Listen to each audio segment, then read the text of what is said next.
వారి యొక్క జీవనోపాధి కోసం, వారు మనుగడ కోసం ఏర్పాటు చేసినటువంటి కుల వృత్తులు మరి నేడు ఏ దుస్థితికి వచ్చినాయో చూడండి ఒకసారి. రాజ్యాధికారం మన చేతులు లేనప్పుడు, అగ్రవర్ణాల చేతుల్లో రాజ్యాధికారం ఉన్నప్పుడు మనం భిక్షాటన చేయవలసినటువంటి దుస్థితికి మనము ఈరోజు బీసీగా వచ్చినాం.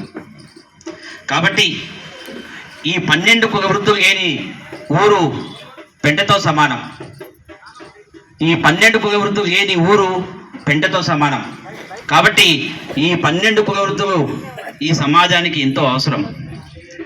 మరి ఈరోజు రజక కమ్యూనిటీకి వస్తే రజక ఫెడరేషన్ మాకు వద్దు, కార్పొరేషను ముద్దు అని చెప్పి మేము అనేక సందర్భాల్లో ప్రభుత్వాన్ని విన్నవించుకున్నాం. కానీ ప్రభుత్వము నిమ్మకు నీరెక్కినట్టు సాధించుకున్న తెలంగాణలో మనము ఘోష అడగడమే తప్ప వారు ఎప్పుడు కూడా నెరవేర్చినటువంటి దాఖలాలు లేవు. గత ప్రభుత్వం కావచ్చు, ఈ ప్రభుత్వం కావచ్చు. కాబట్టి ఈ ప్రభుత్వానికి గత ప్రభుత్వం ఏదైతే మనకు 450 కోట్లు కేటాయించింది, కానీ 4 కోట్లు కూడా ఖర్చు పెట్టలేదు. ఈ ప్రభుత్వము కరెంటు ఉచిత విద్యుత్ ఏదైతే మరి ఇస్తుందో 250 యూనిట్లు ఇంతవరకు దానికి బడ్జెట్ కూడా కేటాయించలేదు. అనేక సందర్భాల్లో మేము సంబంధిత మంత్రిని అడిగాం, కానీ ఇదిగో అదిగో అని చెప్పి కగబూరు మాటలు చెప్పడమే తప్ప ఏ రోజు కూడా బడ్జెట్ కేటాయించినటువంటి దాఖలాలు లేవు.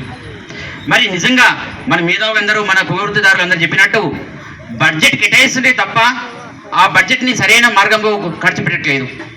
దాన్ని వివిధ మార్గాల్లో మరి మళ్లిస్తున్నారు.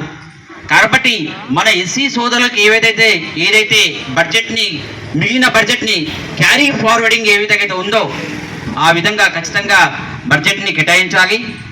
మరి ప్రతి ఒక్కరికి దాన్ని పంచాలి. మిగిలిన బడ్జెట్ని నెక్స్ట్ ఇయర్కి క్యారీ ఫార్వర్డింగ్ చేయాలని చెప్పి మనము డిమాండ్ చేద్దాం ఈ ప్రభుత్వాన్ని. ఏదైతే ఈరోజు ఇన్ని కులవృత్తిదారులు అందరూ మరి ఈ సమావేశానికి, మహాధర్నాకి వచ్చినాయో, రానున్న రోజుల్లో తప్పకుండా మనమందరం మూకుమ్మడిగా ఈ 12 కుల వృత్తులు ఏవైతే ఉన్నాయో, ఫెడరేషన్లు ఏవైతే ఉన్నాయో, కార్పొరేషన్లు ఏవైతే ఉన్నాయో, మూకుమ్మడిగా మనము మరి రమణన్న ఆధ్వర్యంలో తప్పకుండా ధర్నా కార్యక్రమాన్ని ముందుకు తీసుకుపోదాం. ప్రభుత్వాన్ని ప్రశ్నిద్దాం, నిగదిద్దాం, అడుగుదాం.